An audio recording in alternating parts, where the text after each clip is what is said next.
Look to Russians, and how do Russians view themselves, Syria and the West? This week we took a close look, and you can't avoid it. It's the story of a new coldish war.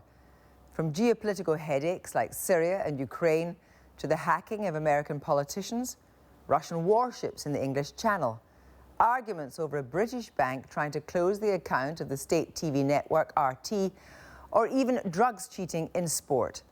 In all these disputatious areas, you can criticise the behaviour of the West, and many do, but around the world there is a widespread distrust of Russia and President Putin, which makes it all the more important to understand what Russians are being told and what they think. And worryingly, the rhetoric there is heating up. For example, the Russians released images this week of the new Satan II nuclear missile, said to be powerful enough to destroy Texas. This week, Gabriel Gatehouse went to Moscow for us to try to get into the Russian psyche. Here he is.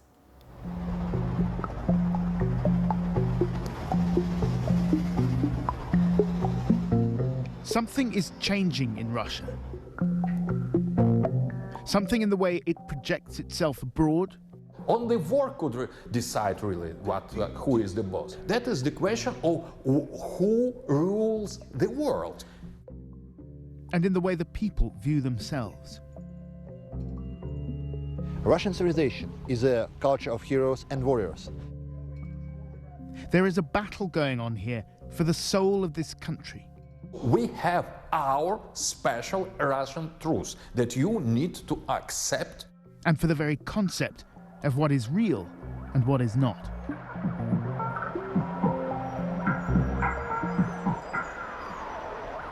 This country has changed drastically since I first started coming here in the mid-1990s, when the streets were crammed with battered larders, and for most people, foreign travel was a distant dream.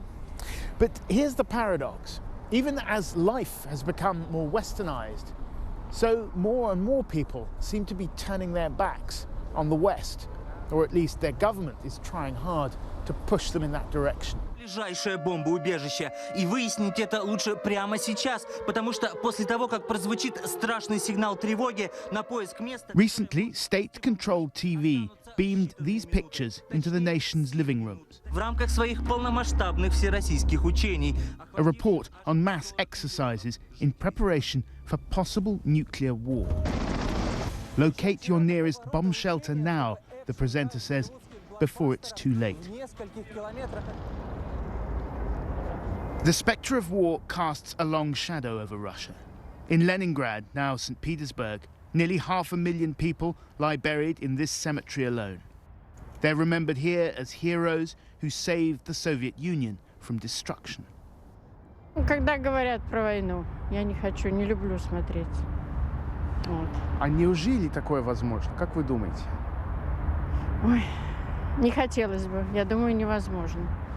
Хотя кто знает. Valentina Nikolaevna is too young to remember the war herself, but she remembers only too well how the Soviet Union collapsed and her pension with it.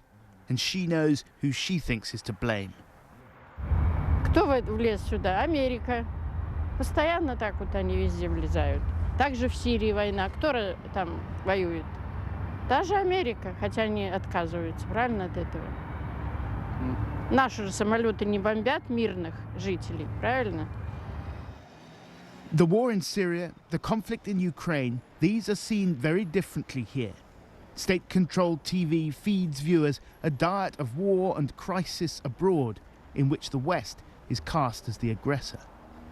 Now, the news bulletins are talking about the prospect of a direct confrontation, something unthinkable since the end of the Cold War. In St. Petersburg, officials have drawn up plans for bread rationing. Few are taking this seriously. No one is stockpiling food. But the siege of Leningrad is seared into the folk memory of this city.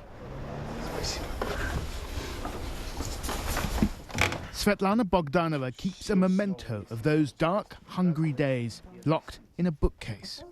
125 grams of bread, a day's ration, saved by her grandfather in 1942. Talk of rationing today is nonsense, Svetlana says. But still, it has a psychological effect. Нас, наверное, напугать все-таки проще. Нашей памятью, да? Это просто попытка испугать людей? Я думаю, что да. Я думаю, что, может быть, нужно показать о том, как может быть плохо, для того, чтобы... Посмотрите, сейчас не так плохо, а совсем хорошо. For centuries, Russia has wrestled with an existential question: to face east or west. The collapse of the Soviet Union was not, it turned out, the end of history. Underneath the trappings of the capitalist economy, Western-style liberalism has struggled to take root. In Russia, things are not always entirely what they seem. Students go paintballing at the weekend. It's organised by an opposition party. But the party in question is, in fact, loyal to the Kremlin. And paintballing is part of a wider government-approved programme of military patriotic education. We offer a wide range of military aligned subjects. Some of them are connected with cold weapons, so it's knife combat, knife throwing, it's throwing of military spades, also live ammunition, so we go to shooting ranges or sometimes to military encampments where we can shoot on nature. Well, when you watch Russian television, it seems like people are preparing for some kind of confrontation with the West. Does it feel like that to you? Absolutely, of course. We are preparing for the confrontation with the West, but most of this confrontation happens on cultural and informational and value level. But this warrior spirit is one of the principal values of Russian civilization. Russian civilization is a culture of heroes and warriors. So it's a cultural warfare, whether we like it or not. 20 years ago, when I first came to Russia, it seemed like people liked the West. You're absolutely right, and it didn't do us any good. And our great country dissolved without warfare, without open conflict, because we started to love different people and different culture more than our own. Do you think it's really possible that you mean you're training people with live fire as well? Is it really possible that that could ever be used in a conflict with the West? Yes, of course it is possible, and now there are local conflicts, like Ukraine and other people, and me and my comrades, and unfortunately even some of our cadets already have taken part. And it is a conflict, make no mistake, not between Ukraine. In Ukraine? It's a conflict between Russia and the West, of course, because Ukrainian army has Western equipment, Western weapons, and Western ideology supporting But are you them. saying you took part in Ukraine? I did. You did, as a volunteer? Yep. Right. None of the students we spoke to said they were volunteering to fight in Ukraine. They're in their late teens, early 20s, all of them born in the post-Soviet period, and they seemed unconvinced by the talk on TV of a looming conflict. Большинство из нас, скажем так, не смотрит телевизор. Да. Почему? Не нужно этого делать в России. У нас в России это не надо делать, поэтому мы его и не смотрим просто. Не смотрим телевизор вообще. СМИ очень сильно нагнетают обстановку, и это уже информационная война. Что для вас означает Запад? Одним словом. Капитализм. Капитализм. Да, больше ничего добавить. Больше ничего. Я думаю, возможности для некоторых. Возможности. Ага. Культура Культура. интересует. Да, другая культура, и, Да, может быть, все-таки когда-нибудь это сотрудничество, потому что живем все на одной планете, и Да. нет смысла воевать.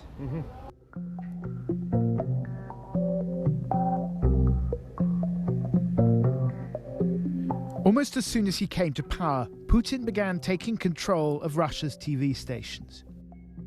That process is now complete. What you see on television today is either sanctioned by or sympathetic to the Kremlin. Truth has become subordinate to political expediency. Да, а мотор? И какой план следующий, если мы... To support this difficult balancing act, an entire philosophical framework has been constructed. One of its chief architects is Alexander Dugin, thinker and ideologue who's under US sanctions for his alleged involvement in Russia's annexation of Crimea and the war in eastern Ukraine. The truth is the question of belief.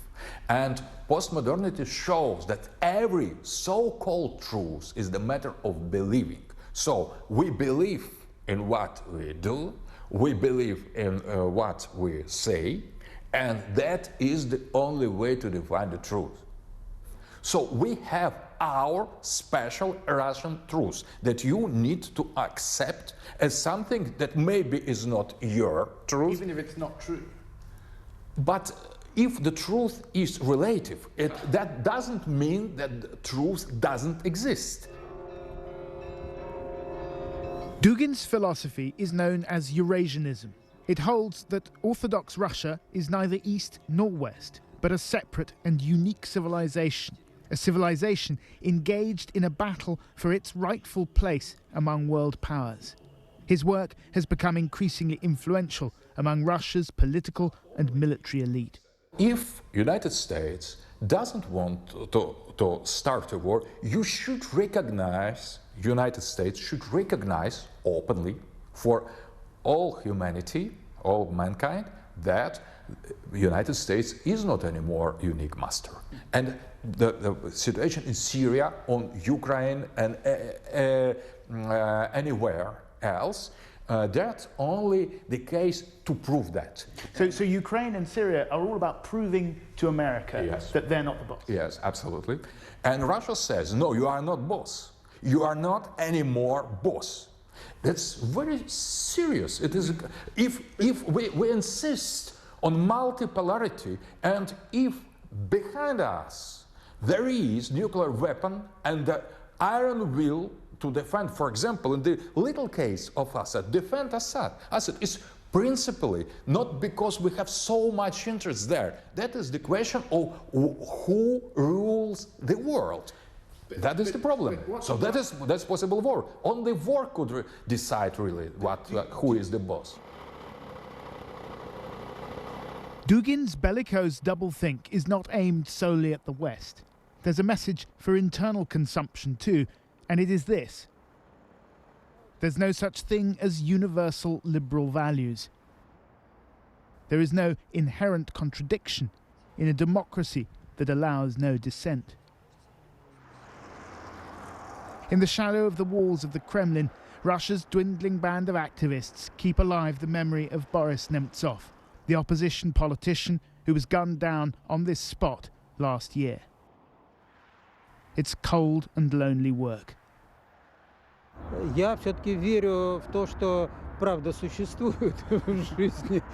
Ну, например, вот совершенно точно убили Немцова Бориса на этом месте, в 10 метрах от нас. Совершенно точно сидит Путин в Кремле. Совершенно точно путинское телевидение врет.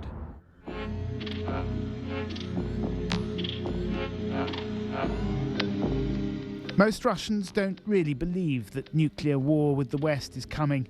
Perhaps their leaders don't believe it either. But then they probably don't really believe in the postmodern Orwellian state. But the more the lie is repeated, the more it risks morphing into some sort of reality. Well, to unpick some of these complicated and contradictory issues, I've been speaking to two Russians. Alexander Baunov of the think tank the Carnegie Moscow Center, and Yekaterina Shulman, who's a political scientist at the Russian Civil Service Academy. Yekaterina Shulman, let me start by asking you, do people generally believe what they see on Russian TV? On one hand, people absolutely believe what they are told. They believe that state channels transmit the official position, the position of the state. On the other hand, they are not looking for news as such. They are looking to decipher this system of signals. Who is on air today and who was yesterday? What, for example, what set of terms is being used this season as opposed to the previous season? What is the intonation? What is the choice of words? All this is important to understand because it prophesizes certain changes in the future. Nevertheless, though, Alexander Baunov, when it comes to events like events in Syria, events in Ukraine, people do see them differently from the way we see them in the West, don't they? I mean, the Ukrainian war was considered as a defensive war here, not just by the Kremlin, but by the population as well.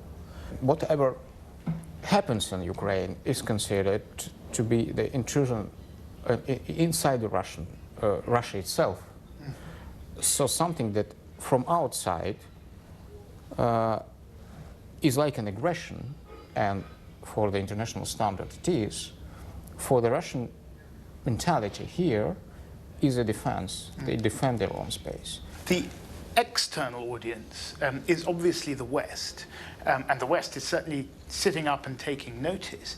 Is this the effect that the Kremlin wants to have? Are they having the desired effect? The external audience is not only the West, it's also the developing world, and probably it's now a more important audience outside Russia than the West, because the West